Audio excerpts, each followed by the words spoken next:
There was a merchant in Baghdad who sent his servant to market to buy provisions, and in a little while the servant came back, white and trembling, and said, "Master, just now when I was in the marketplace, I was jostled by a woman in the crowd, and when I turned, I saw it was Death that had jostled me. She looked at me and made a threatening gesture. Now lend me your horse and I will ride away from the city to avoid my fate. I will go to Samarra and there Death will not find me." The merchant lent him the horse and the servant went on his way.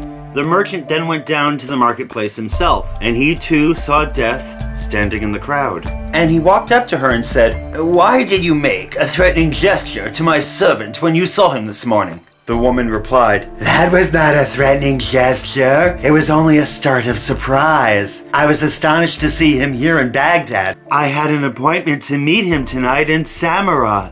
Of course, there are many old stories about people trying to cheat Death.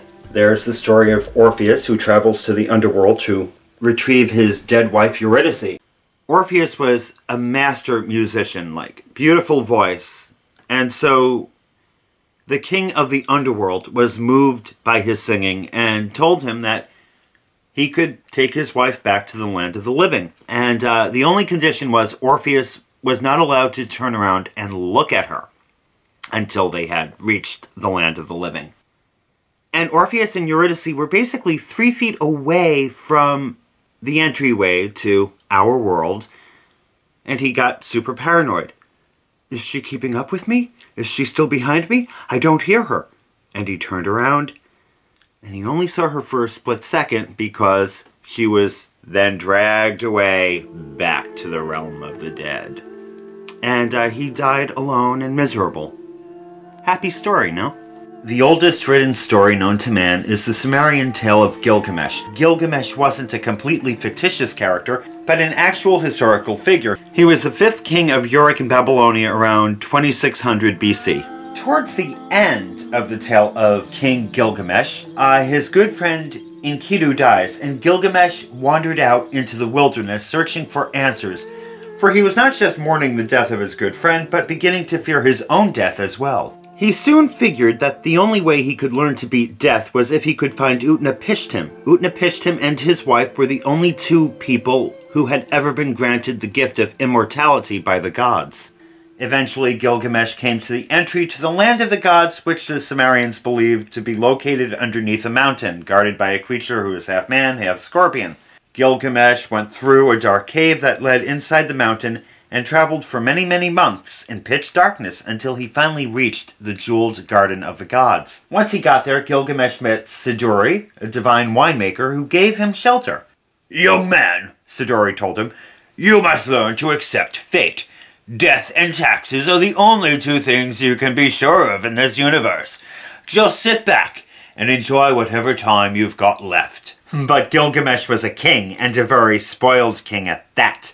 He would not accept this advice. He was still hell-bent on finding Utnapishtim. Hell-bent is an appropriate word here because the next part of his journey took him down to the underworld.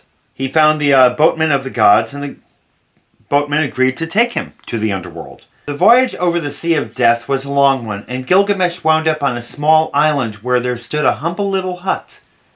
Out came an old man saying, "Welcome to my palace." It took him a few minutes, but Gilgamesh soon realized that the old man he was addressing was in fact Utnapishtim himself.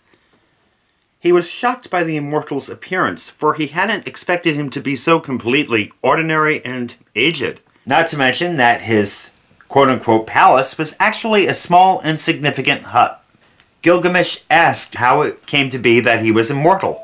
"Once upon a time, the gods held a secret meeting in an unnamed city along the banks of the Euphrates. There, they decided man had grown so evil that there was no choice but to destroy the world with a great flood. All the gods were under oath not to reveal the secret to any living thing." But it turned out one god was sympathetic to mankind here, the god who had created people. And he had heard of Utnapishtim because Utnapishtim was like the world's first humanitarian. You know, he was just a saintly figure, kind, and so the god warned Utnapishtim to round up his family and 2 of each animal and build an ark, and they would all weather the storm inside the ark. Sound familiar? Now, the ancient Greeks have the same story of the global flood, only their Utnapishtim is called Deucalion. And Deucalion is the son of a mortal woman and the god Prometheus. Prometheus being the god who created mankind. Yeah, no nepotism there, because Prometheus, like in the Sumerian myth, is the one who warns Deucalion to round up his family and all the animals, and so on, and so on, and so forth. Now, where the Bible tells us that the global flood lasted 40 days and 40 nights, the Sumerian version says that the flood lasted 7 days and 7 nights. I mean, whether it lasted 7 days or 40 days or 12 days or what have you, the flood got out of control. It got out of hand, and the gods got nervous because it looked like the water level was going to rise up over Mount Olympus, the home of the gods, and possibly wipe them out. So the gods stopped the flood. The waters receded. Eventually, the boat drifted to the top of Mount Nemush. It lodged itself firmly on the mountain peak just below the surface of the ocean, and it remained there for another 7 days. On the 7th day, Utnapishtim released a dove, and the dove circled around a few times but came back because it couldn't find any dry land. The next day, he released a meadowlark, and same result. 3rd day, he released a raven. And unlike the other 2 birds, the raven did not come back right away. It came back a few hours later with some worms and some seed that it had found in the ground, which meant, of course, that there was dry land. I then sent out every living thing in every direction. The last animal to leave my boat was a small sheep. I quickly grabbed hold of him, yanking him back. I sacrificed the sheep to the gods right then and there on that very spot. The gods smelled the animal's blood and began to descend from the sky one by one and gathered around Utnapishtim's boat. Now, of course, the gods were furious with the one god who warned Utnapishtim and his family about the flood, and they were about to rip this god a new asshole when he had pointed out that the reason the flood stopped was that many of the gods themselves were afraid of the flood.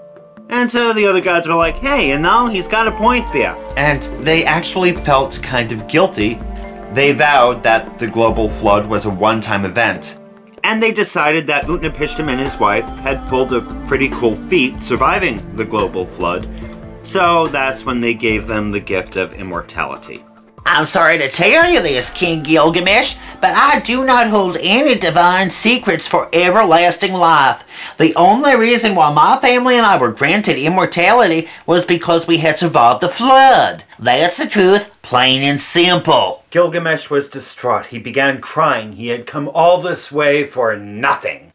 Mrs. Utnapishtim took pity upon him and told him about a magical flower at the bottom of the sea. Now, hon, it won't make you an immortal, but it will make you younger. You'll be 30 years younger, and that way you'll add 30 years to your life. So Gilgamesh was psyched. He dove to the bottom of the sea and retrieved the plant.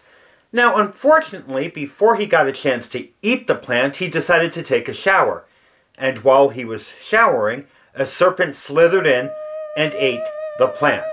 Defeated, Gilgamesh returned to the boatmen, and they began journeying back to Gilgamesh's home. And Gilgamesh then saw the walls to the mighty castle he had built for himself when he was younger. He excitedly pointed out the majestic walls to the boatmen. The ancient boatman nodded, turning to him saying, "You should be proud of such accomplishments. It's those kinds of efforts man is meant to be involved with, not the search for immortality or some stupid fountain of youth." And so Gilgamesh realized his accomplishments and his life story would make him immortal, and that brought him comfort and solace.